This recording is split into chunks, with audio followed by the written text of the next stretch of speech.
Hey there, viewers. So word is, something happened inside Diddy's prison unit at exactly 3:07 a.m. Some say it was a message passed. Others say it was nothing. But one inmate swears he saw it. Let's talk about the light, the paper, the pause, and why even silence turns into scandal when a name like his is involved. Chapter 1. The Clock That Doesn't Sleep. People think the nights in here are quiet, like we all just lay down after dinner, shut our eyes, and drift off while time ticks the same way it does out there. But that's not what happens. Time doesn't sleep in here. It loops, it scratches, it taps on metal frames and flickers overhead like it knows something you don't. Some nights it even presses against your eyelids before you can close them, like it's waiting. I've been at MDC Brooklyn for 6 months now, Metropolitan Detention Center. It's not the worst place, but it's not quiet, especially not at night. The first thing I had to get used to was how thin sleep is. It's not real sleep. It's the kind of sleep where your mind floats above you because your body's always halfway bracing for the next interruption. A door clanking open, a cough too loud, a light flashing into your face. The guards have to do rounds, especially for the ones on watch. Sometimes they don't even knock, they just show up. Flashlight beam in your eyes like an alarm clock with no snooze. That night, the one everybody's been whispering about. Well, that started like any other, but I remember I had woken up to pee at around 2:30. I'm bad at falling back asleep after that. My bunk's near the back of the dorm and my view lines up with the row that goes past Calm's spot. Yeah, that Calm's. He don't go by Diddy in here, just Calm's. Sometimes, big man. Nobody says, Puff Daddy, though I heard one guy try and got ignored flat. Anyway, that night it was already a little louder than usual. I heard the rolling cart earlier, nurse or med run, couldn't tell. A low metal squeak followed by that little plastic rattle the drawers make, but then it passed. Lights off again. Stillness. I laid on my side and tried to count my breaths. That's something my bunkie taught me. Breathe in for 4, hold, then out for 4. Sometimes it works. This time it didn't. I was facing the wall when the second set of footsteps came. Slower, not in a hurry like when there's a code call. These were steady, timed, not sneakers either. Boots, you can always tell. The click changes. And then came the sound I really hate. The keys. I don't know why, but when the keys jangle at night, I always feel like they're coming for me. It's irrational. I've never been in trouble, but it's like your body doesn't trust the rules. I turned my head just enough to catch the reflection of the hallway lights against the far wall. You can't see the guards directly unless they walk deep into the room, but when they stop just past the threshold, their flashlight sweeps in like a silent movie reel. You don't see the person, you just see what they're pointing at. And I saw the beam stop. For longer than usual. They were checking ID. That's standard. On suicide watch or not, they want to see faces. Some folks sleep with the ID tucked into their pillowcase so it's ready. Others tape it above their bed. I keep mine on a string, right next to my face. If they can't see it, they wake you up. Some nights, I've seen them shake bunks, just to make sure you're breathing. But this time, the light didn't keep moving. It stayed frozen like it found something it didn't expect. I couldn't see who exactly was being checked, but I knew the spot. It was Combs' row. 3 bunks down from the water fountain, 1 up from the mop closet. That row's hard to mistake. What happened next is where things get weird. And I want to be clear. I don't know what I saw, but I saw something. The flashlight dipped, not out of the room, just down. Like someone was blocking it with their body. Then came this sound, not a voice, not footsteps, just like fabric moving fast. A shuffle, almost like a bag being handed off, or maybe folded paper. I can't swear on that. But I know the sound. It's sharp but dry. It ends with a snap. The light came back up a second later and then kept going.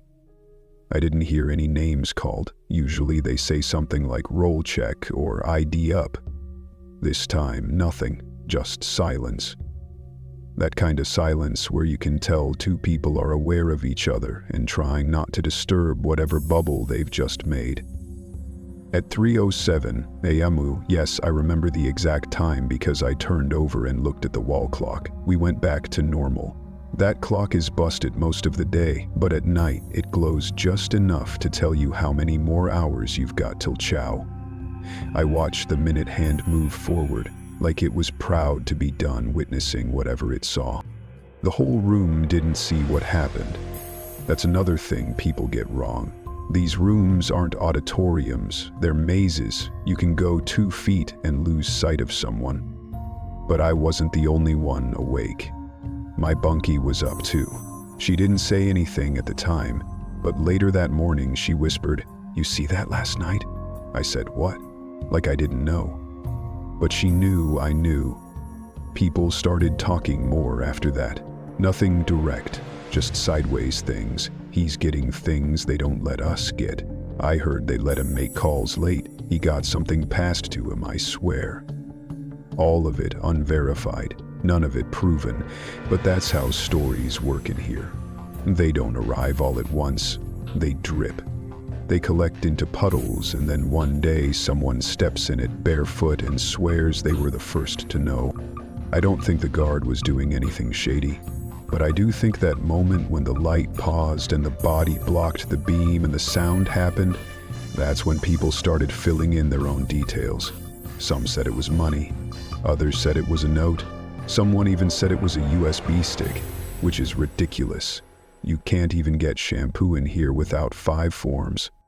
The truth is, no one knows, maybe not even the inmate who posted that first rumor online. I saw the screenshot a few days later. Some account with no face said, at 3:07 he got a pass from the CO. Everyone saw it. The room went dead silent. I guess I'm part of everyone now, except I didn't see a pass. I saw a moment, a delay, a breath that didn't match the ones before it. There's a kind of electricity that happens in here when something breaks the rhythm. You don't need a siren. People just feel it. Maybe because we've all been conditioned to anticipate the next thing. When nothing happens, we panic.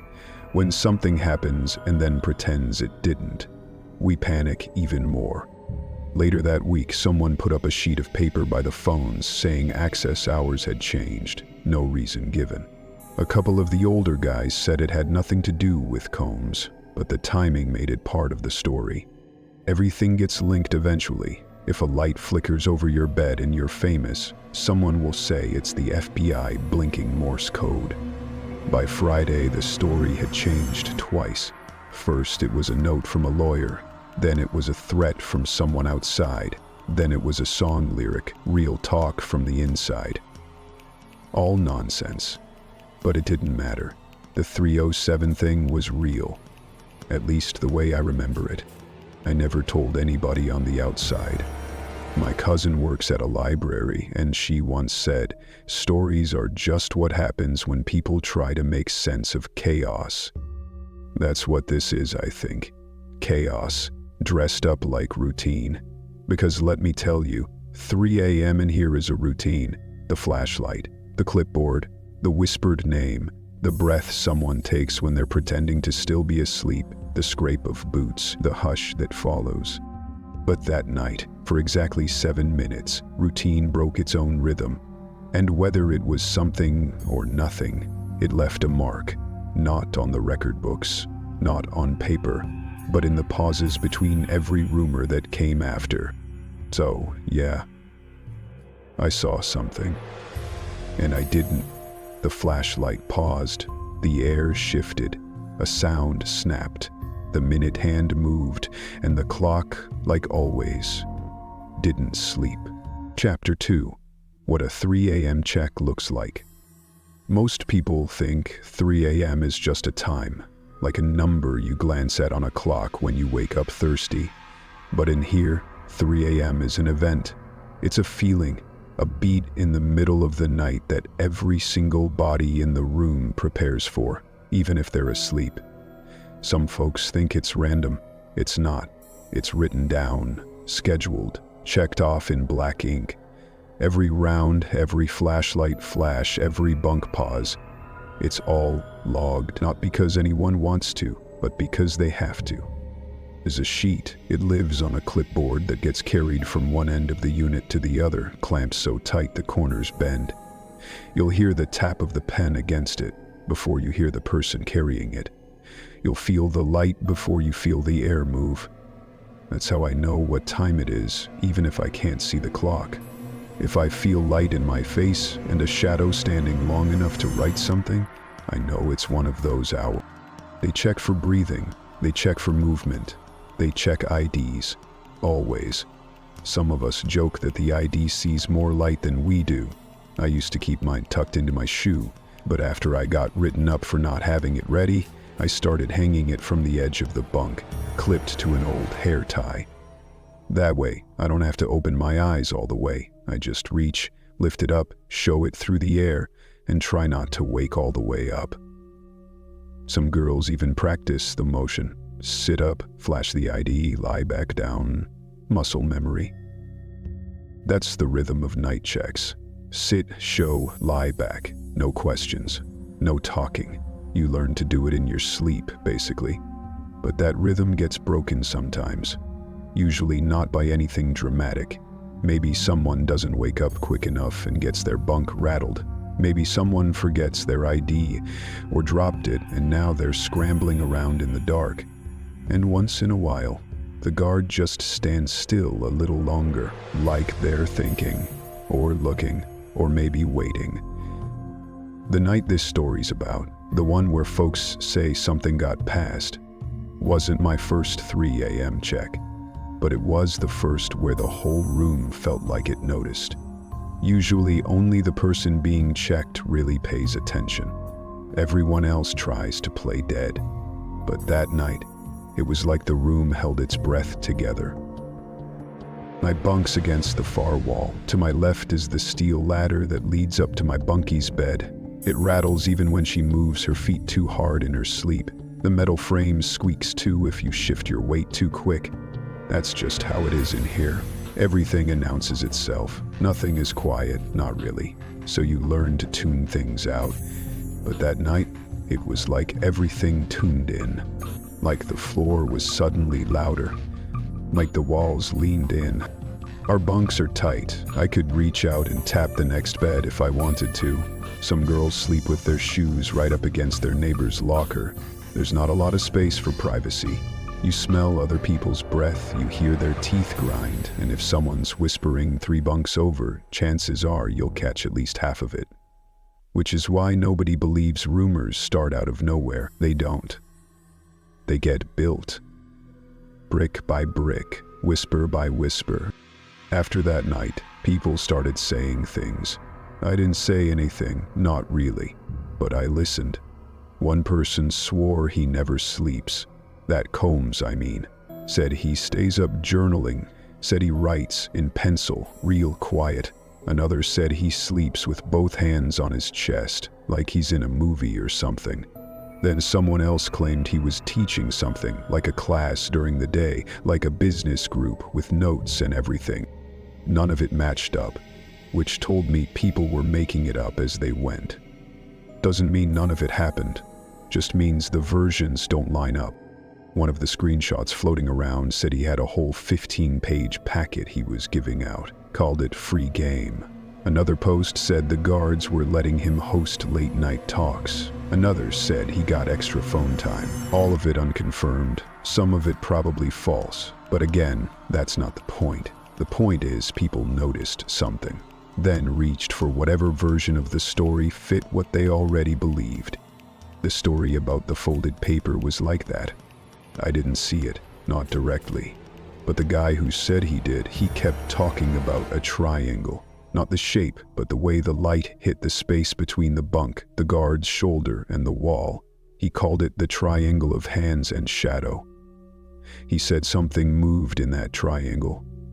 said it looked like paper folded 3 times, passed like a secret handshake, fast and neat, no fumbling, no stutter, just one smooth motion. He told the story twice. First time he said it looked like legal notes. Second time he said it might have been commissary orders. Third time he said it didn't matter what it was, just that something happened. I remember someone else asking, "Are you sure it wasn't just the clipboard?" And he didn't answer. I don't know if he saw anything, but I believe he believed he did. That matters in here. You start to forget what's real and what's just felt. A pause in someone's step can feel like a speech. A gesture can feel like a warning. When I try to picture it now, I don't see paper. I see the shape of something that could have been anything. A hand shifting, a shadow doubling for half a second, the guard stepping back like nothing ever happened. That's all it takes for a rumor to start. One pause, one light beam catching the wrong glint, one witness who's already seen too much and trusts his gut more than his eyes. I remember how quiet the room was right after. Not silence, but something quieter than that, like even the bed springs were holding their breath. And when the light moved on and the boots walked away, it was like the whole room finally exhaled. It's weird what people turn into mystery. The folded paper story got retold 6 different ways by the end of the week. One version said it was a letter from a celebrity. Another said it was a printout of legal loopholes. One guy joked it was a menu. Nobody talked about the actual check, the fact that it happened at all, the ID being shown, the box being ticked, the pen tapping against the clipboard. That's what it really was, a check. One of hundreds that happen every single night in here, over and over. But because of who it involved, because it was Combs, normal turned into strange, routine turned into secret. That's how it works with names like his. If he coughs, someone says it's a signal. If he ties his shoes in a weird order, it's a code. People aren't watching for behavior. They're watching for patterns they can spin into a story. The thing is, there is a routine. The 3 a.m. check isn't a surprise, it's part of the log. Someone somewhere is sitting in a little booth making sure the rotation gets done. Lights go on, names get whispered, IDs get flashed. It's mechanical, repetitive.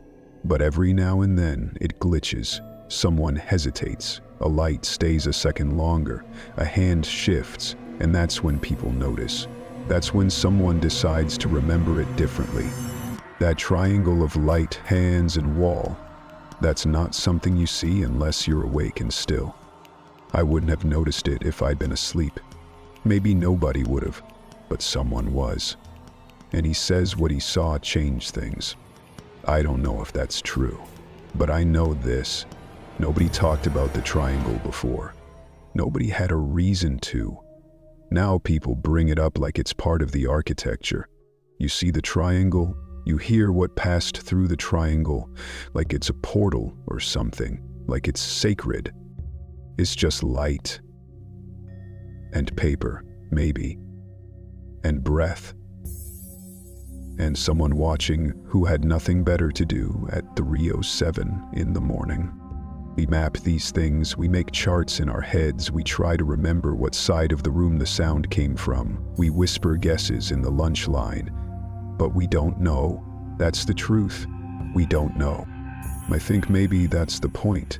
The mystery doesn't come from what was seen. It comes from what wasn't confirmed, what didn't get written down, what only lived in the corner of someone's eye and stayed there, flickering like a dream right before waking up. Some stories in here get written in ink. Most don't. They get carried in side eyes and hallway shrugs and half-finished sentences. You heard what they said, right? I wasn't there, but she said he saw the triangle, the pause, the folded shape. That's all we've got.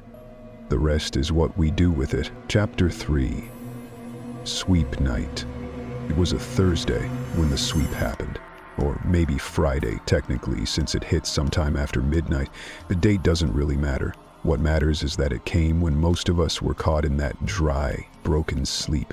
The kind that doesn't give rest, only passing time. The lights had been out for hours, not dark, just dimmed. In here, it never really gets dark. The exit signs glow red all night, and there's always some kind of buzzing, a light flicker, the low, electrical hum of something behind the walls. I was awake when it started, not for any big reason, just couldn't sleep. My bunkie was snoring softly above me, and I had a pinched nerve in my shoulder from lying on the wrong side too long. I was about to turn over when I heard it, the soft jingle of keys, followed by boots, not the usual rhythm of a night check. These were more hurried, like someone trying to be quiet but still moving with purpose. Then came the second sound, that snap of gloves being pulled on. Everyone in here knows that sound. It means someone's about to open something, search something, touch something they usually wouldn't. The light hit next, a hard, white splash across the middle of the room, followed by a voice, calm but firm. Remain in your bunks. Not yelled, just stated, like it wasn't up for debate. That's when I knew this wasn't a regular round. A sweep, when it comes, moves fast but feels slow. First come the guards with bins, those gray plastic tubs like the ones at airports. Then come the clipboards. Then the bags, clear and crinkling, ready to be filled with anything they consider questionable. Sometimes they bring a second set of eyes, someone from the outside. I've seen guys with jackets that don't say BOP, Bureau of Prisons, but something else, plain clothes, but their shoes are too clean. This night was quiet, even with all the movement. Nobody was yelling. There weren't any dogs. Just boots on the tile, gloves rustling, and the soft thump of things being lifted and checked. Lockers opened, mattresses squeezed, papers flipped through like they might be hiding razors or phones or notes. The air smelled like disinfectant and plastic and something else, something metal. They didn't sweep the whole dorm at once. They moved in sections. I watched them make their way down the far side of the room, row by row, like a zipper being pulled slow. I saw hands reach under bunks. I saw folders pulled out and flipped open. Nobody said anything. Even the ones who usually grumbled during checks kept their mouths shut. That's how you know it's real. The silence gives it away more than the noise. Take your silence, not your word. And then, like a whisper riding on the back of all that quiet, the rumors started. They're heading straight for him. Belly skipped 2 rows. They're looking for notes. All whispers, all said under breath, barely above the hum of the vents. I didn't say anything. I just kept my eyes open and watched. I saw the bin, half full, get set down 2 bunks away from Combs. I saw a folder, red or maybe just dark under the light, get flipped through by someone with gloves. I couldn't see what was inside. Probably just papers. Could have been commissary sheets, intake forms, even blank pages for all I know. But the light stayed in that section longer than anywhere else. That part I can confirm. It lingered. The guy who started the rumor posted the next day, or so people said. He wasn't even in our unit. Said he got it from a cousin who was 2 cells over. Said at exactly 3:00 a.m. they stopped at Combs's bunk and one of the guards handed something off. Said a folder changed hands. Said they collected written stuff. No details, no proof. Just said it like it was fact. Another version said Combs gave them something. A third said he didn't even wake up, that they just checked his area and moved on. All these stories, none of them matching. It's like they got copied and pasted out of order. But the weird part? None of them mentioned noise. That's how I know something happened. Because when nothing happens, you hear everything. And that night, in that part of the room, I heard less. The inmate who claimed to witness it directly said he was awake, Couldn't sleep, said the stress was eating at him. He said he saw the whole thing from his bunk.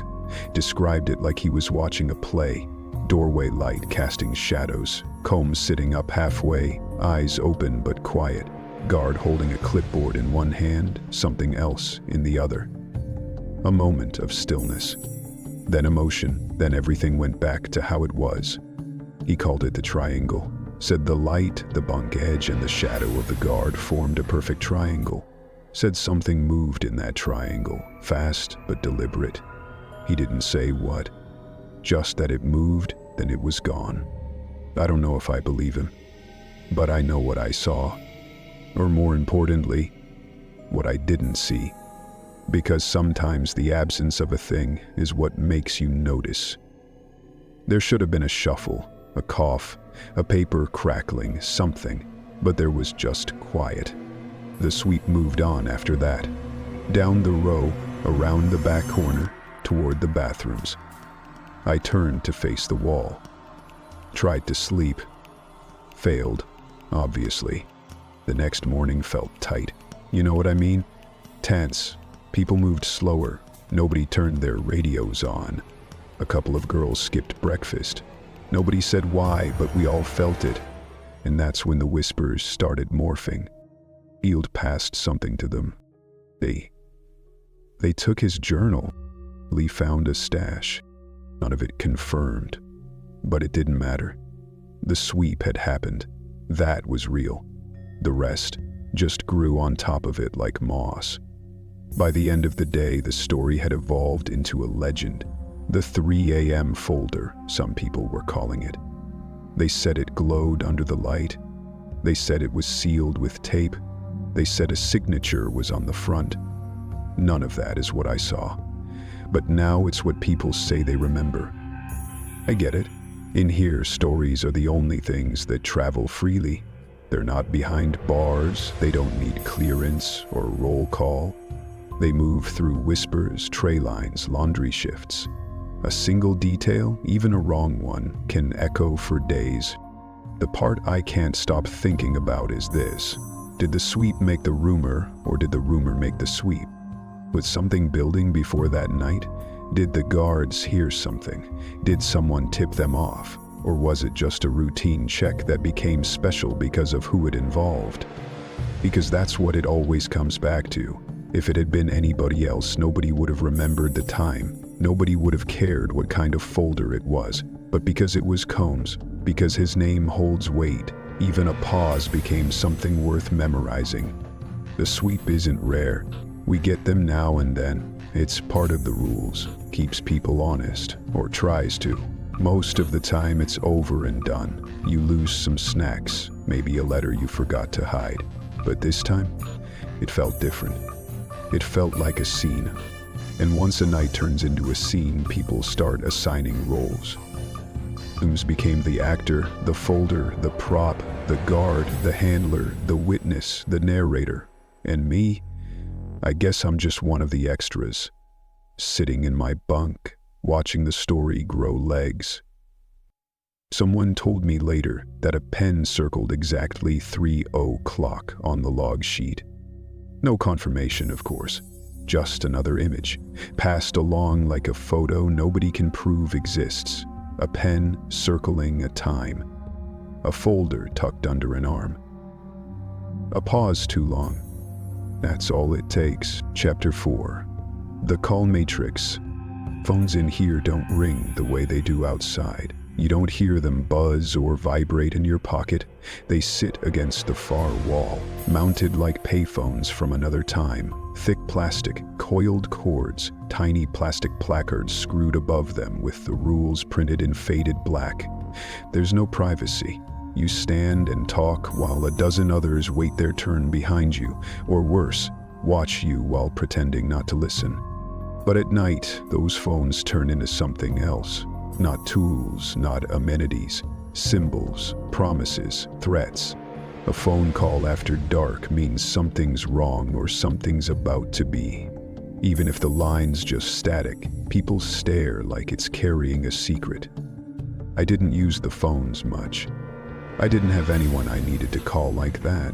And even if I had, the whole process made me anxious. You need your list pre-approved, you need a PIN, you get 15 minutes, the system cuts you off whether you're mid-sentence or mid-sob. Most people figure out how to stretch the time or ask favors, but you can't do anything fast. And you never know when a call's being recorded. Some are, some aren't, but the feeling that they all are, that never leaves you. That night, the same one folks keep whispering about with the triangle and the sweep and the light, that night, the phones were quiet. That's what made it feel strange. Usually you'll hear a few clicks during the day or early evening. The beep pause connects pattern that tells you someone's dialed in. You hear someone's voice drift across the room. Ma? You there? And then laughter or anger or silence. But late at night, the phones aren't supposed to be active. That's the general rule. No calls after lights out unless you've got an emergency, unless someone died, unless your lawyer filed something new, and even then it goes through staff first. So when someone said they saw a phone light blink at 3:03, people didn't ignore it. Only one phone lit up. It was on, but nobody was using it. And no, he was on it. Quiet, real quiet. All stories, all unverified. Some said it wasn't a call at all, just the maintenance light flickering. Another guy insisted the phones were completely dead that hour. No lights, no hum, nothing. A few people tried to back him up. Others swore the opposite. The contradiction didn't ruin the rumor. It made it stronger. People love a split. It lets them pick a side. There was one guy, same one from before, who claimed to see a glance pass between a guard and the edge of Combs' bunk.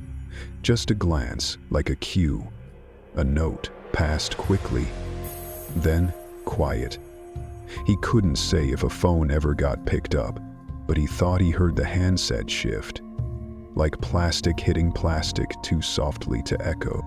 The way he told it, you'd think he was describing a chess move. Left hand, lowered, no words. He said the note was folded once and tucked inside a commissary receipt.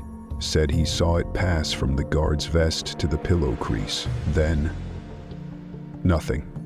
When someone asked him the next day if it really happened that night, he hesitated. Said maybe it was earlier, maybe the night before. That kind of thing happens all the time in here. Time overlaps, nights blur into each other, details fold into whatever shape you need them to take. But once the idea of a phone call got planted, especially a secret one, it didn't go away. You have to understand something about these phones. They're not like yours. They don't belong to you. You're borrowing time, watching the minutes vanish on a cracked screen. You can't call just anyone, and you can't trust what you hear. The connection cuts in and out, voices jump like scratched CDs, and you're always rushing. You're always one bad click away from the end of the call. So, the fantasy of a private line, a way around the system, that gets under people's skin, especially when it's about someone famous, someone with reach. It doesn't matter if it's real, it matters that it could be. I've heard every version now, that he used someone else's PIN, that he got transferred into a conference line through legal, that he gave instructions, that he just wanted to hear someone breathe, that he didn't call anyone at all, but the phones blinked in his direction. There's no way to confirm any of it, but people keep telling the story anyway.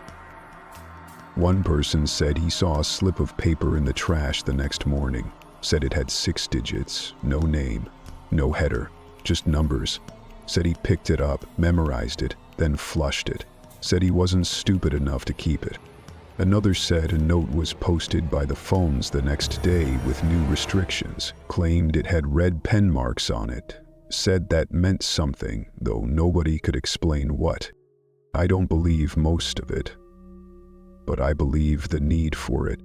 The phones are the one place you can reach out and still feel like a person. So when someone like Combs walks in, people want to believe he's got more than we do, more access, more codes, more ways out. That belief turns into paranoia. Every time someone stares at a blank screen too long, it becomes a signal. Every glance becomes a command. Every soft sound becomes proof. And the system, well, it feeds it. Because the system isn't built to explain itself. It's built to enforce itself. You don't get told why calls don't go through. You don't get told who's listening. You don't get told if your pen was used by someone else. It's all background, all shadows. So if you think someone skipped the line, or made a call when they weren't supposed to, or said something they shouldn't, well, who's gonna tell you otherwise? Nobody. That's how rumors grow here. Not from lies, from the silence between rules. From the flicker of a screen, the twitch of a wrist, the pause before someone hangs up. I remember walking past the phones the morning after. They looked normal, quiet, still, but there was a weird energy in the air, like the silence wasn't natural, like someone had cleaned up just a little too well. Nobody touched them that day, and that told me more than if they had. Chapter 5. Free game at lights out. During the day, people talked about him like he was a teacher. Not loud or showy, not pulling rank, but like someone who stayed a step back, offering advice when asked. They said he carried himself different. Clean shoes, calm voice. They said he didn't argue, didn't pace, didn't make small talk unless it mattered. He's mentoring the younger ones, I heard one girl say by the microwave. Another added, he's running something, I swear, like a class, real quiet, just a couple dudes at a time. It wasn't said with shade, more like awe. Like they couldn't quite believe he was doing it. Other folks said he read all the time. Paperback books stacked neat by his bed, legal folders, sure, but also things like leadership books, prison books about the mind.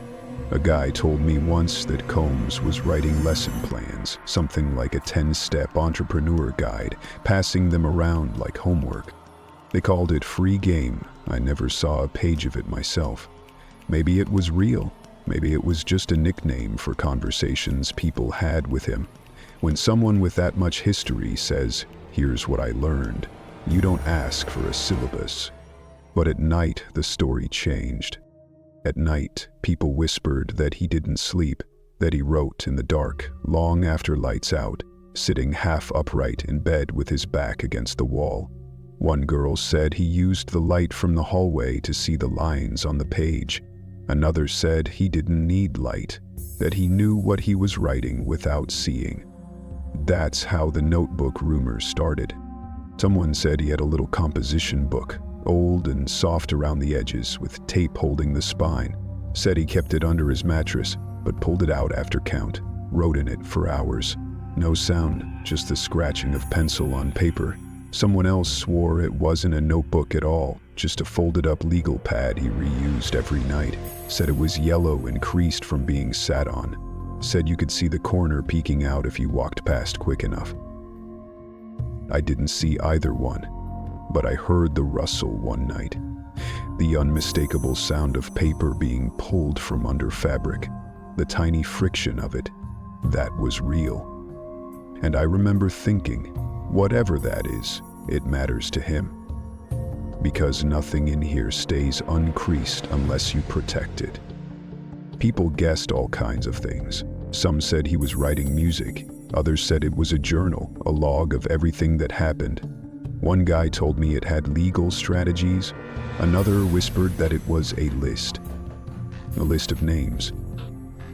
What kind of names, he wouldn't say. But nobody ever said they read it. Nobody claimed to hold it.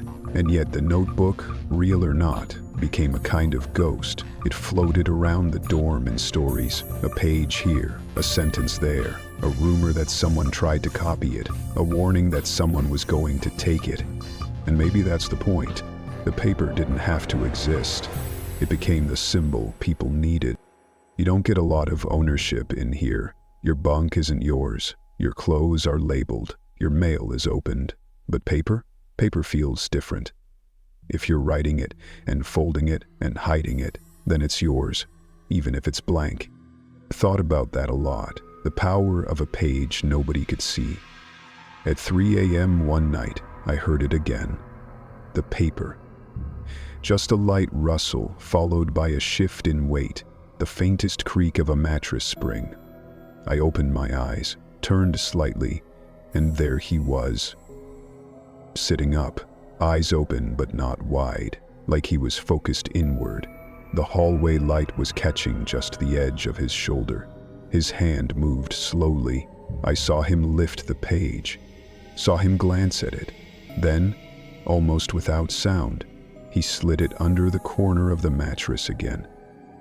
There was something in the way his fingers lingered, not nervous, not rushed, just sure, like this was a ritual, not an accident. The kind of thing someone does every night because they have to. I couldn't see what was on the paper. Nobody could, and maybe that's why the stories around it grew the way they did. They said it was a confession. They said it was a plan. They said it was a goodbye letter written one line at a time. Someone even joked it was the draft for a memoir. But when I think back to that moment, the soft paper, the steady hand, the brief nod as he tucked it back away, I don't see a headline. I don't see a scoop. I see a man trying to stay human. You start to measure time differently in here, not by clocks or meals, but by the moments that feel real. And watching someone protect something small, something as fragile as paper, that felt real.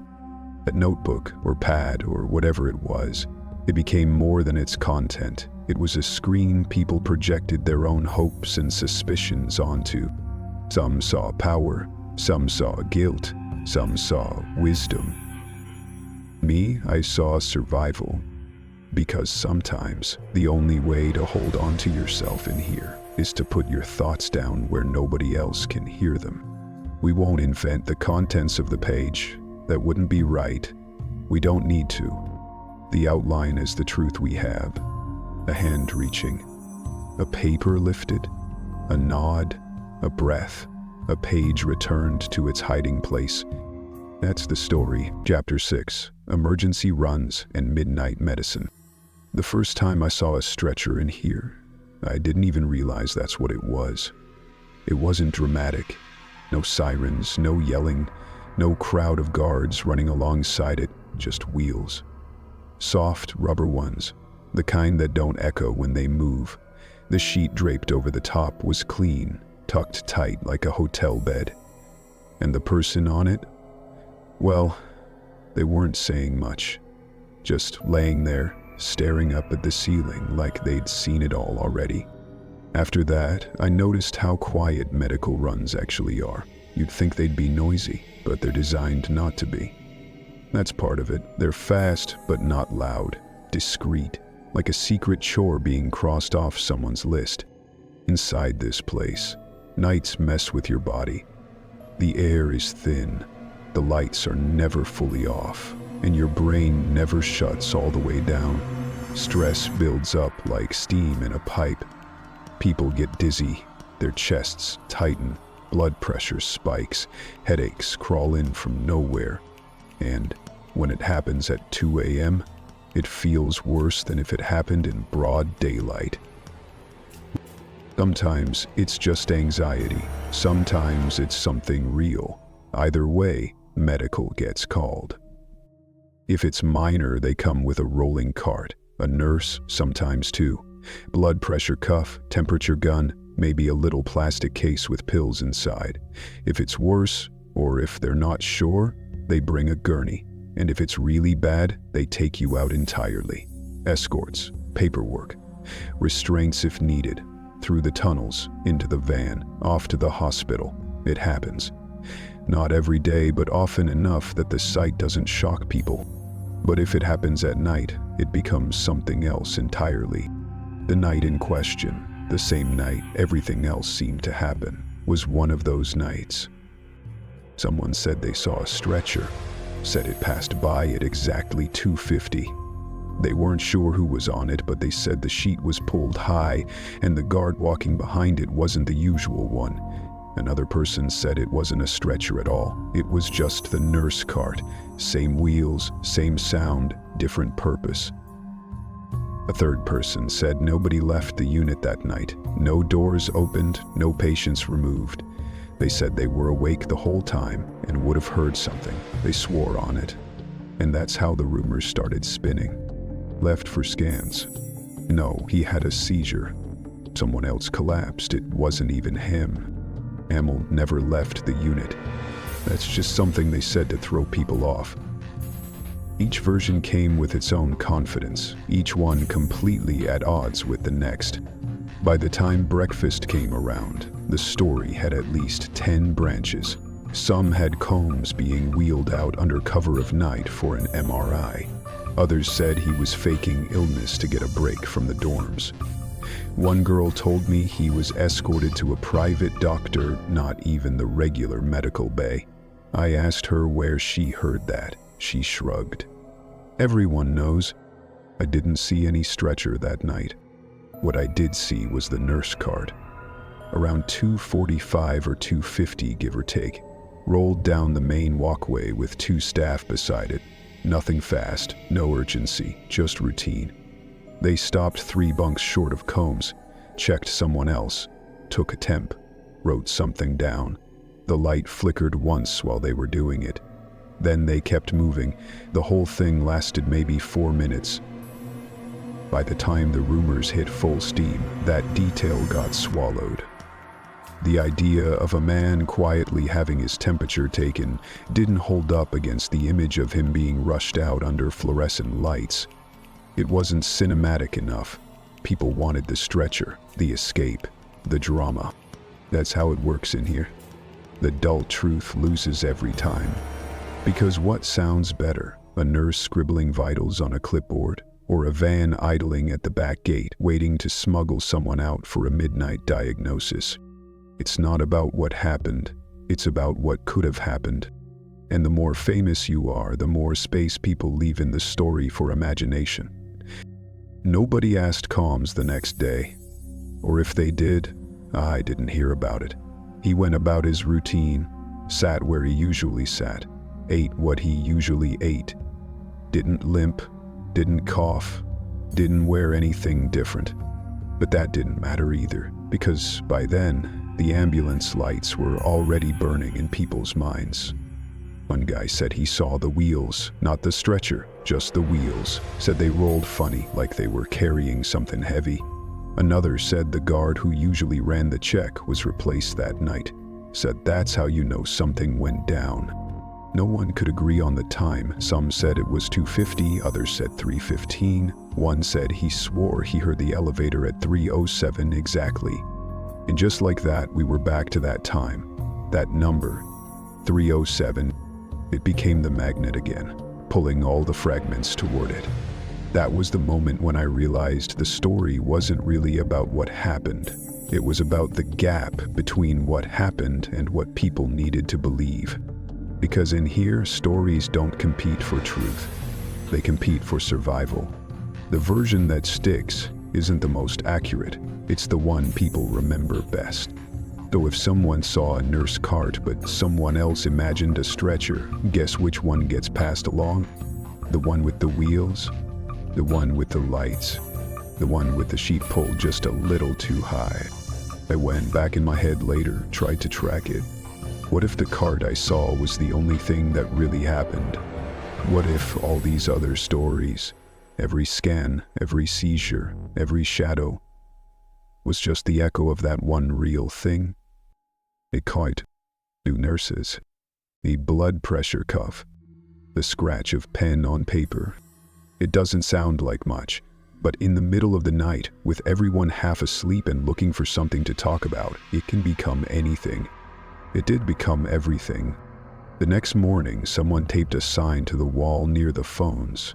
It wasn't about medical, just a note about meal times shifting for the week.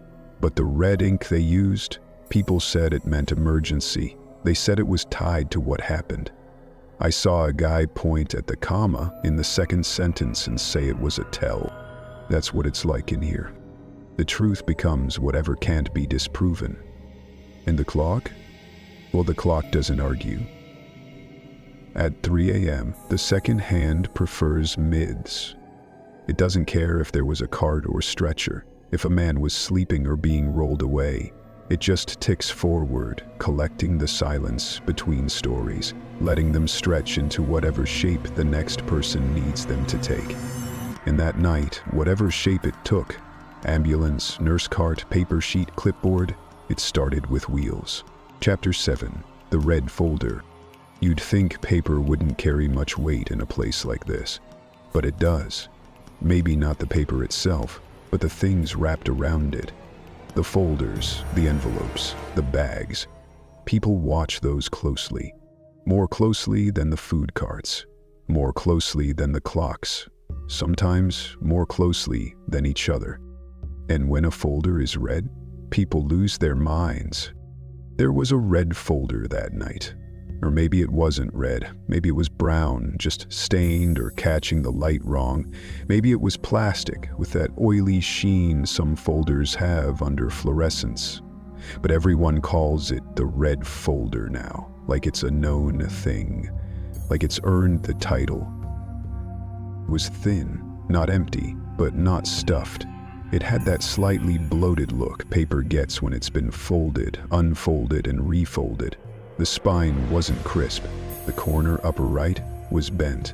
Not sharply, more like it got jammed into a drawer and nobody fixed it. No labels, no rubber band, just a black clip along the top, gripping it shut. I saw it pass down the walkway right before lights went low, maybe 5 minutes before. 3:05, maybe 3:10, hard to say, but it moved different from everything else.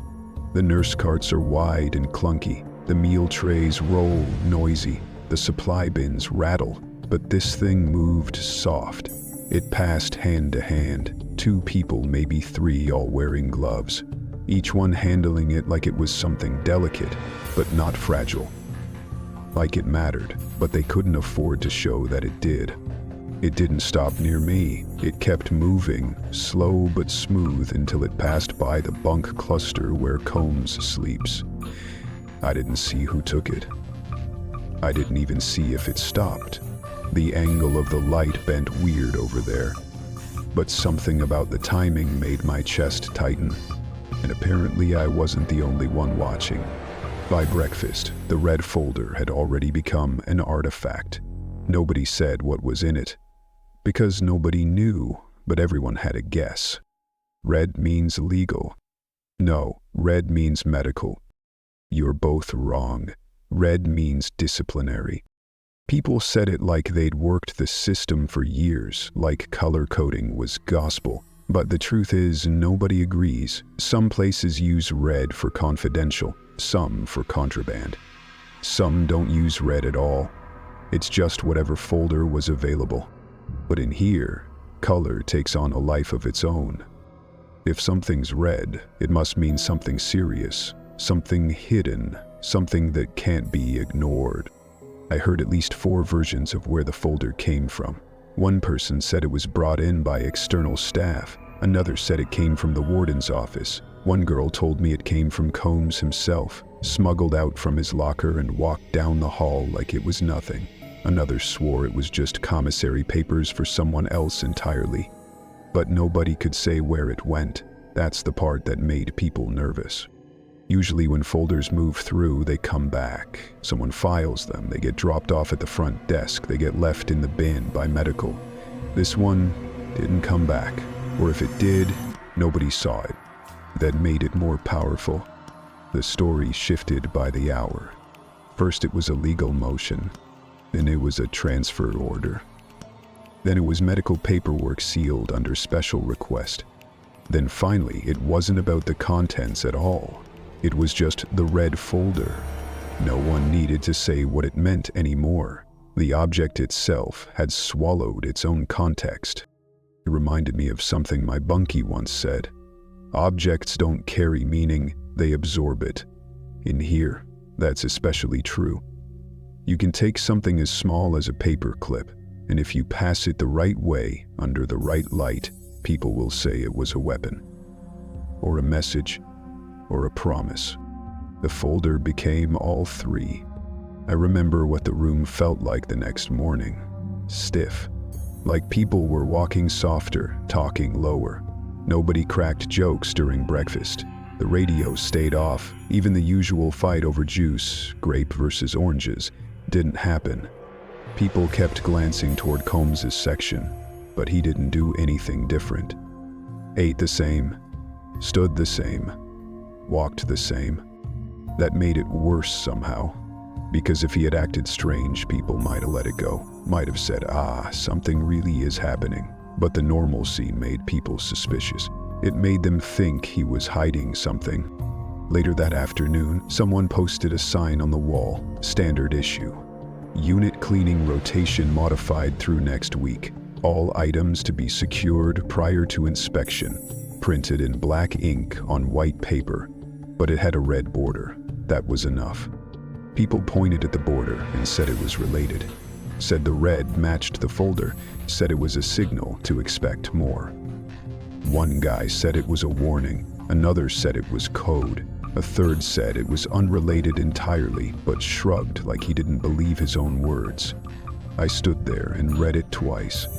There was nothing in the message, just cleaning times, nothing about law or transfers or combs, just instructions.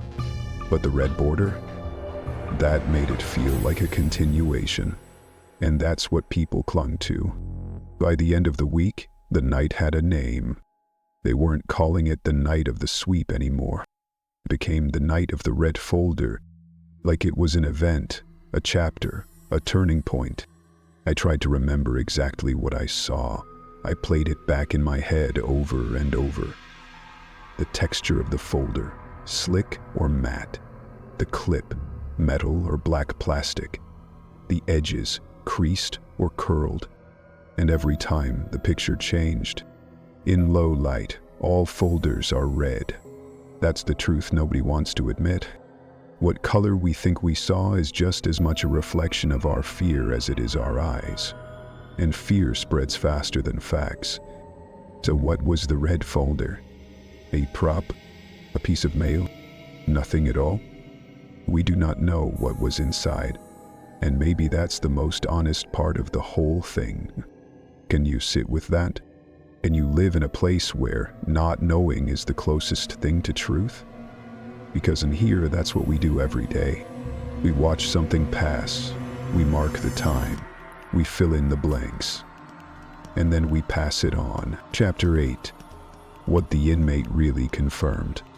If you strip away every headline, every post, every whisper from that week, you're left with something much smaller.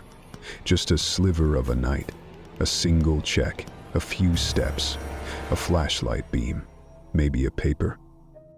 That's what the inmate actually confirmed. He said it was around 3 a.m. He said the usual night check came through. A guard walked down the row, stopped near Combs' bunk, asked for ID, waited. The flashlight hovered. The clipboard moved. Then there was a pause. Not long, just enough to notice. And during that pause, he thought he saw something shift. Maybe a folded sheet, maybe nothing. There was no loud voice, no confrontation, no special escort. No one pulled out of bed.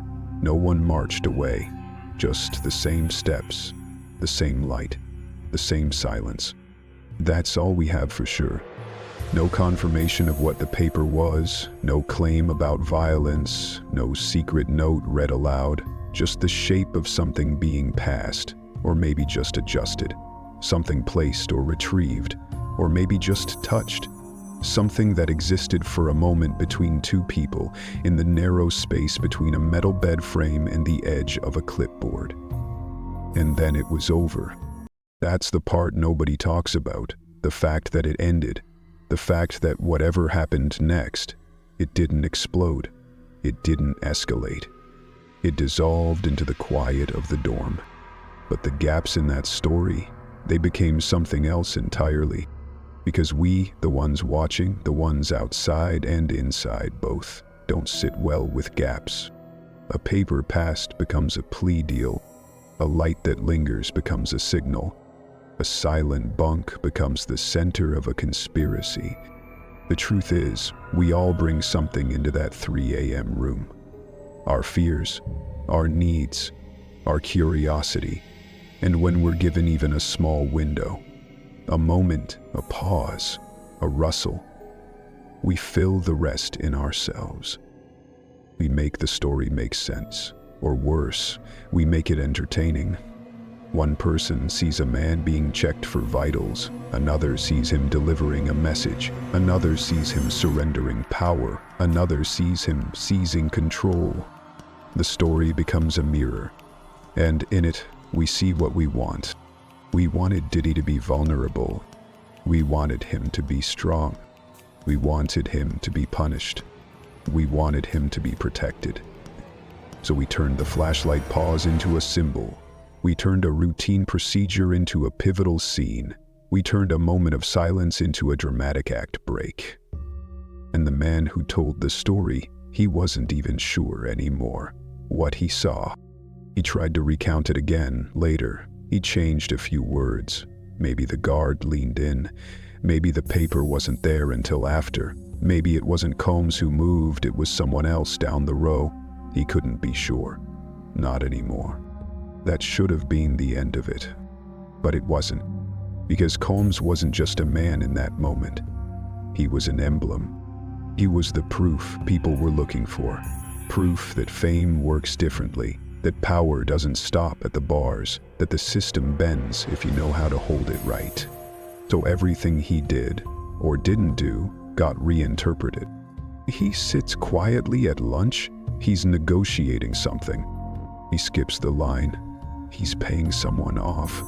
He walks alone. He's being isolated. He laughs. He knows something we don't. A man like that can't just be in here. He has to mean something. That's the trap. Because the more famous the subject, the faster a pause becomes a plot twist. The flashlight lingers. It's not a delay, it's a sign. A paper rustles. It's not notes. It's intel. A head nods. It's not acknowledgement. It's a signal. We didn't give him those meanings. We projected them. We needed them. Because in here, or out there, we all live off stories, especially at night. Especially when it's quiet. Especially when it's 3 a.m. and nothing else makes sense. And when someone sees something at that hour, even something small, we elevate it. That night, the inmate confirmed a moment. He didn't confirm a scandal. He didn't name names. He didn't describe details. He just said, this happened. A light, an ID, a pause, a page, and then it passed. But the internet needed more. So it kept spinning. It turned that pause into an operation. It turned that paper into an indictment. It turned that bunk into a stage. And all along, the second hand kept moving. At 3:09, someone laughed in their sleep. At 3:10, a shoe squeaked against concrete. At 3:11, someone whispered something too quietly to catch, but just loudly enough to start something. Hi. That's all it took. And now, days later, weeks maybe, people are still asking, what really happened? Here's what was confirmed. The light touched a face. A page rustled. Someone breathed out, and morning came. That's it. Everything else is a story we wrote to fill the silence. What do you think the inmate really saw? Procedure? Performance? Or a message meant to be seen?